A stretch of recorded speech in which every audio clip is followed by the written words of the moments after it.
네, 증권통투자 업데이터 시간입니다. 전일장 국내 증시는 반도체 종목들을 들고 있느냐, 그렇지 않느냐에 따라서 희비가 극명하게 엇갈렸던 하루였습니다. 코스피 지수는 삼성전자와 반도체 종목들의 열일 덕에 간신히 빨간불을 켰지만 그럼에도 하락하는 종목들의 개수가 600개가 넘었는데요. 반면에 코스닥은 무려 1200개가 넘는 종목들이 하락세를 보여주면서 어제 아쉽게도 900선을 이탈했습니다. 그렇다면 거래대금이 어떤 쪽으로 쏠렸을지 거래대금 탑5 리스트 체크해 보도록 하겠습니다. 네, 삼성전자와 SK하이닉스, 한화에어로스페이스, 한미반도체, 현대차 이렇게 이름을 올렸는데요. 이번 주에도 삼성전자와 SK하이닉스, 한미반도체 지속적으로 이름을 올리고 있습니다. 어제도 역시나 반도체 쪽으로의 수급이 확실히 집중됐다라는 점을 확인할 수가 있었고 잠시 뒤 코스닥에서 종목들을 살펴볼 테지만 엑시콘과 네오셈도 이름을 올렸기 때문에 반도체 종목들은 잠시 뒤 특징주에서 조금 더 자세하게 시세 읽어드리도록 하겠습니다. 그리고 에어로스페이스 같은 경우에는 어제도 15%대의 급등세를 보여주면서 사상 최고가를 다시 한번 경신했는데요. 인적 분할 관련된 소식이 있었습니다. 어떤 내용이었는지 잠시 뒤 두 번째 특징주로 짚어드리도록 하겠습니다. 한편 현대차 같은 경우에는 거래대금은 쏠렸지만 3% 넘게 하락하면서 22만 원의 종가를 형성했는데요. 현대차 같은 경우에는 어제는 60일 이평선까지 내주는 모습이었습니다. 월요일에 발표된 수출 데이터에서 자동차의 수출이 줄어들었다 라는 점도 영향을 끼치면서 4거래일째 파란불을 켜고 있고요. 기아도 같은 흐름을 이어가고 있습니다. 네, 이번에는 코스닥 시장에서 거래대금이 쏠렸던 종목들 탑5 리스트 체크를 해보도록 하겠습니다. 반도체 종목들을 제외하고는 바이오 종목들이 크게 밀렸다는 점을 가장 큰 특징으로 볼 수가 있겠습니다. 삼천당제약은 무려 17% 넘게 하락을 했고요. 알테오젠도 8% 넘게 하락을 했는데 바이오 종목들의 뚜렷한 약세가 어제 시장에서 보였습니다. 그런데 특히나 삼천당제약 같은 경우에는 어제 루머가 한 가지 있었죠. 그렇기 때문에 어떤 내용이었는지 잠시 뒤 마지막 특징주로 짚어드리도록 하겠습니다. 한편 엔캠 같은 경우에는 이번 주에만 계속해서 상승 가도를 달리고 있습니다. 사실 엔캠은 1월과 2월 다른 2차 전지 대장주격인 종목들이 쉬어갈 때 확실하게 시세를 내줬습니다. 1월 한 달 동안의 시세가 100% 넘게 상승세를 보여줬고요. 2월에는 70%의 추가적인 상승 탄력을 보여줬습니다. 하지만 3월 달에는 전고체 배터리에 대한 기대감으로 2차 전지 종목들 다시 한번 시세를 내줄 때 엔캠은 홀로 20% 가까이 빠지는 흐름이 나타났었는데 이번 달에는 바로 한번 시세를 내주는 모습이 나타나면서 확실한 차별점을 보여주고 있다는 점 체크하시면 되겠습니다. 월요일장 9%대의 상승 여력에도 불구하고 어제도 추가적으로 6%대 상승하며 거래를 마쳤습니다. 첫 번째 특징주 반도체 종목들 짚어드리겠습니다. 네, 특히나 어제는 시가총액 상위 종목들 내에서 반도체를 제외하고는 일제히 하락하는 모습이었습니다. 그렇기 때문에 반도체 쪽으로의 수급이 확실히 집중됐던 하루였다 이렇게 표현할 수가 있겠는데요. 특히나 삼성전자가 3.66% 상승하면서 이제 9만전자를 턱 밑으로 좀 추격을 하고 있습니다. 그리고 SK하이닉스도 소폭이긴 합니다만 어제도 상승세를 보여줬고요. 어제도 19만 원 선을 터치하고 내려왔습니다. 그리고 삼성전자뿐만이 아니라 반도체 코스닥 시장에서는 엑시콘까지 신고가를 경신했습니다. 먼저 삼성전자부터 조금 더 자세하게 살펴드리면요. 3년 만에 시가총액이 500조 원대를 회복해냈습니다. 2년 만에 처음이라고 하는데요. 어제 하루 동안만 외국인이 삼성전자를 1조 원 넘게 순매수를 했고 외국인이 11거래일째 순매수 랠리를 펼치고 있습니다. 금요일에 실적 발표를 앞두고 기대감이 쏠리고 있다는 점 함께 체크를 하시면 되겠습니다. 그리고 어제 이렇게 삼성전자가 잘 달리다 보니까 반도체 종목들 일제히 좀 강한 시세를 내준 종목이 많았는데 마이크론 급등에도 영향을 받았고 어제는 추가적으로 들려온 이슈가 한 가지 더 있었습니다.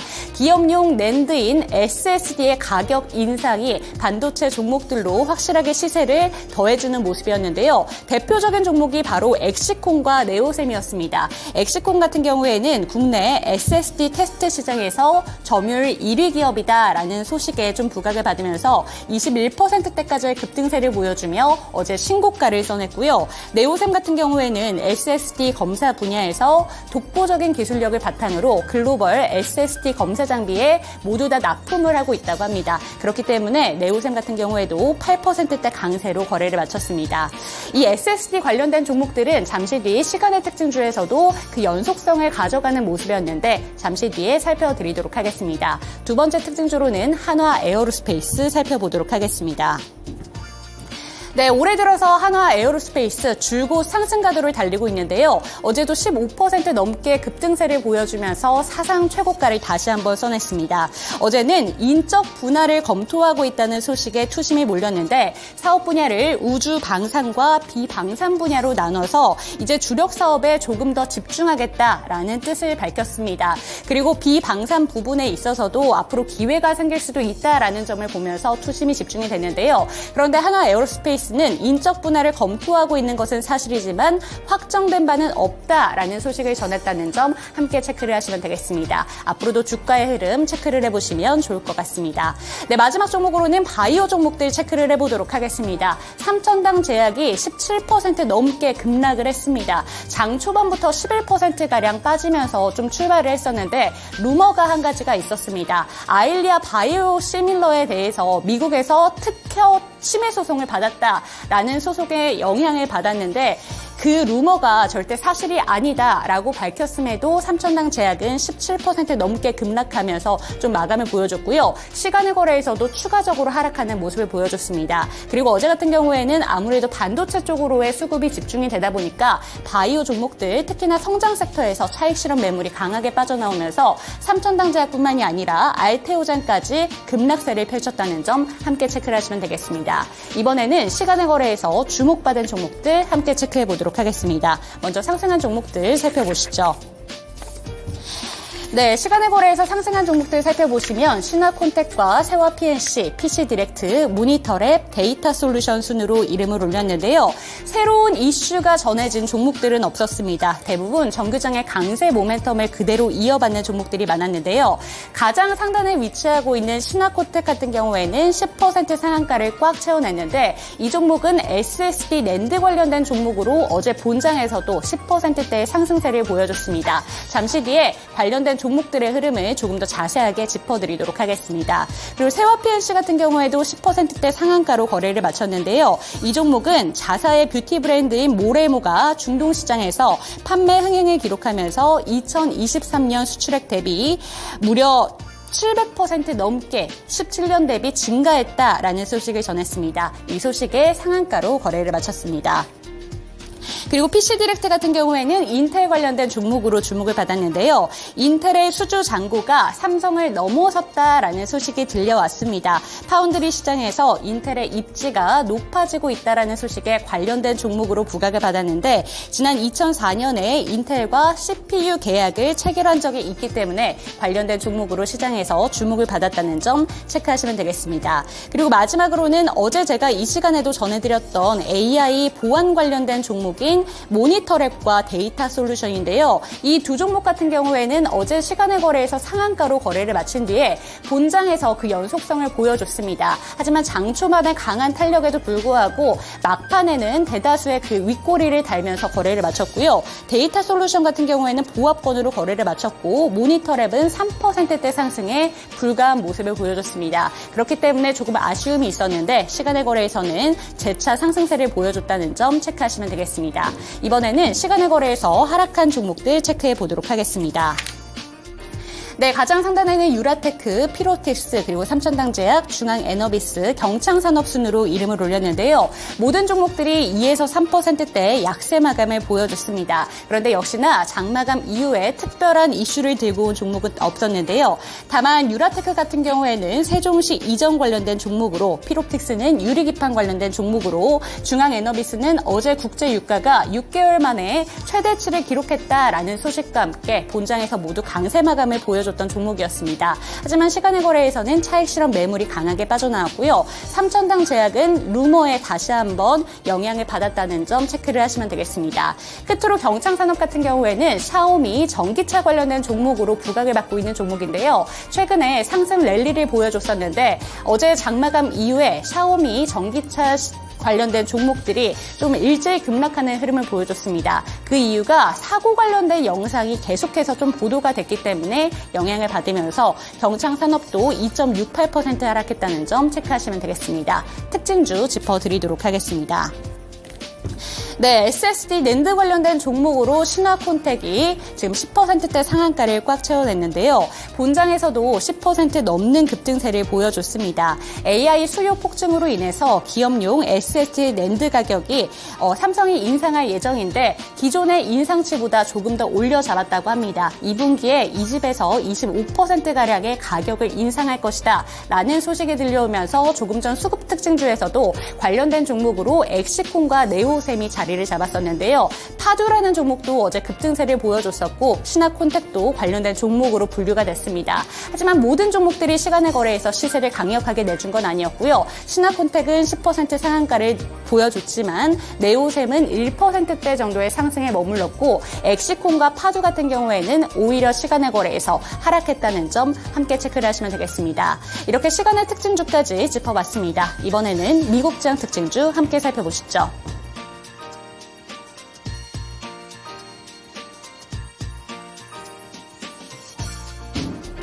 네, 다음으로 미국 증시 특징 종목들 보겠습니다. 뉴욕 증시 별로 안 좋았습니다. 경제 지표들이 강하게 나오게 되면서 결국 금리 인하 그리고 속도에 대한 기대감들이 후퇴하는 모습이었는데요.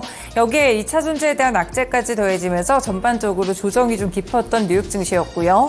지금 보시면 다우산업지수 1%가량의 하락세였습니다. 그 외에도 나스닥 그리고 S&P 500까지도 0.7에서 0.9%의 내림세를 가져갔습니다. 그렇다면 간밤에는 특징 종목들이 어떤 것들이 있었을지 첫 번째로는 테슬라와 관련돼서 데이터까지 함께 체크해 보겠습니다. 네, 테슬라 보시면 간밤에 4.9% 하락으로 166달러 선에서 거래를 마쳤는데요. 최근에 170달러 선에서 움직이던 주가 흐름 다시 한번 한 단계 내려갔다고 볼 수가 있겠습니다. 네, 그동안 기다려왔던 테슬라의 1분기 차량 인도 실적이 이번에 급감했는데요. 올해 1분기 중 차량의 38만 6,810대를 인도했다고 발표를 했습니다. 전년 동기 대비 8.5% 줄어든 수치고요. 팩트셋에서 집계했던 전문가들의 전망치는 45만 대를 상회할 것으로 봤기 때문에 38만 대와 관련된 수치는 굉장히 낮았다라고 볼 수가 있겠는데요. 이렇게 분기별 자동차 인도량이 전년 동기 대비 감소한 것은 2020년 2분기 이후 거의 4년 만입니다. 코로나19 이전 수준까지 인도량이 크게 감소했다라고 볼 수 있겠는데요. 1분기 생산량은 43만 3,371대로 전년 동기 대비 1.7% 감소했고요. 전 분기 대비로는 12.5% 정도 내렸습니다. 하지만 이렇게 생산량이 감소된 수치에도 불구하고 그만큼의 차량이 인도되지 못했다는 점은 테슬라의 주가에 확실하게 발목을 잡는 모습이었는데요. 테슬라는 모델3의 차량의 부분 변경으로 캘리포니아주 페레몬트 공장의 생산 라인 가동 속도가 늦춰진 것이 부분적으로 영향을 미쳤다라고 설명을 했습니다.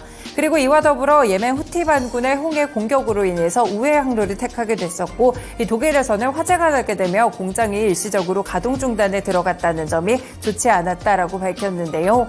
이렇게 인도량에 대한 쇼크 소식과 더불어서 테슬라가 크게 하락했고요. 루시드나 리비안 오토모티브 같이 스타트업 기업들은 주가에 대한 충격도가 조금 더 상당했습니다. 리비안 오토모티브의 경우에는 인도량 자체는 나쁘지 않게 나왔음에도 불구하고 오히려 5% 정도 주가가 급락했고요. 10달러 선에서 거래를 마쳤습니다.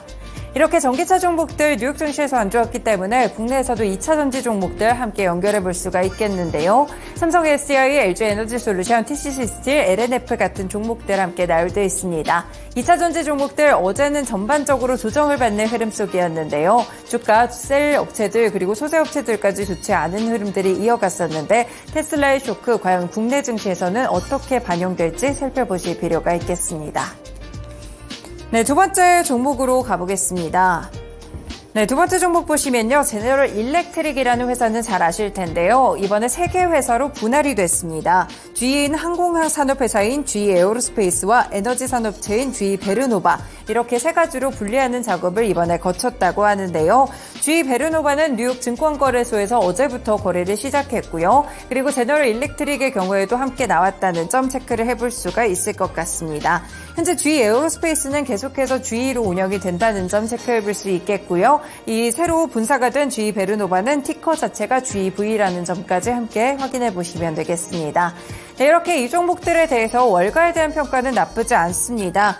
이 돈 빌슨 고든 헤스케 분석가는 제너럴 일렉트릭의 분사가 이벤트성 홈런이었다라고 표현하면서 4월에 GE 베르노바의 주식을 사는 사람은 누구나 향후 10개월 안에 50%의 이익을 얻을 것으로 예상한다라고 이야기를 했고요. 한편 지난해 말에 앤드류 오빈 뱅크 오브 아메리카 분석가 역시나 이 분사가 주식 재평가를 촉진하면서 올해 최고의 산업부문 주식이 될 수 있을 것이라고 봤습니다. 현재 175달러 선 정도의 목표가를 제시하고 있는데 과연 여력이 있어서 상승을 할 수 있을지 GEV의 주가 흐름도 꾸준하게 체크해 보시면 좋을 것 같고요. 분사하고 남겨진 제너럴 일렉트릭 주가 흐름까지 함께 확인해 볼 수가 있을 것 같습니다.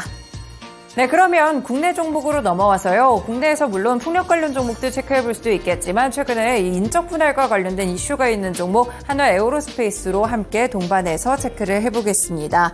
네, 한화 에어로스페이스의 경우에는 어제장 15% 정도의 급등세를 기록하는 흐름이었는데요. 장중에 인적 분할과 관련된 소식들이 함께 전해졌습니다. 인적 분할을 추진한다라는 소식이 나왔었는데요. 일단 그 이후에 장마감 이후에 나온 보도들을 살펴보시면요. 일단은 인적 분할에 대해서 추진을 고려하고 있다고는 합니다. 확정된 방안은 없고요. 오늘 5일에 이사회 안건으로 올리는 방안을 내부에서 검토 중이다라는 소식이 함께 전해지고 있습니다. 현재 업계에서는 한화 에어로스페이스가 자회사로 갖고 있는 하나비전 그리고 하나정밀기계를 분리하고요. 주력인 방위항공 분야를 맡고 있는 한화 에어로스페이스를 존속하는 방향으로 인적 분할을 검토하고 있다라는 한 매체의 단독 보도가 있었습니다. 네, 그 영향으로 함께 올랐었는데 오늘장 주가 흐름은 어떻게 이어지게 될지도 한 번 더 체크해 보시면 좋을 것 같습니다. 네, 마지막 종목으로 체크해 보실까요? 필립스 반휴센이라는 종목입니다. 이 종목 22%의 급락세로 108달러 선에서 거래를 마쳤는데요. 조금 생소하실 수도 있겠지만 이 브랜드가 갖고 있는 브랜드들을 살펴보시면 익숙하실 겁니다. KB 클라인 그리고 타밀피거 같은 브랜드를 소유하고 있는 의류기업이다라고 볼 수가 있겠는데요. 유럽의 수요 약화로 연간 매출이 예상보다 가파르게 감소할 것이라는 전망이 나왔습니다. 그리고 올해 회계연도 매출이 6%에서 7% 사이까지 떨어질 것으로 예상을 했는데 애널리스트들이 예상했던 2.3% 감소보다 훨씬 더 가파른 속도로 떨어질 수 있을 것이다라는 회사의 전망이 있었는데요. 그리고 필립스 반휴센은 2024년 중반에 유럽에서 판매하는 온라인 플랫폼 수를 크게 줄일 계획이라고 CEO가 컨퍼런스 콜에서 직접 밝혔습니다. 이번 조치로 인해서 유럽에 대한 전체 매출이 5% 감소할 것이다라고 보고 있는 상황이고요.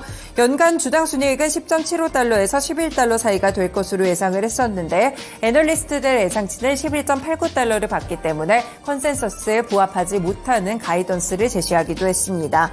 지금 이렇게 PVH라든지 레비스트라우스 같은 이 업체들은 전반적으로 소비자의 수요도나 그리고 백화점과 소매업체가 주문을 줄이게 되면서 어려운 상황에 놓여 있다고 볼 수가 있겠는데요.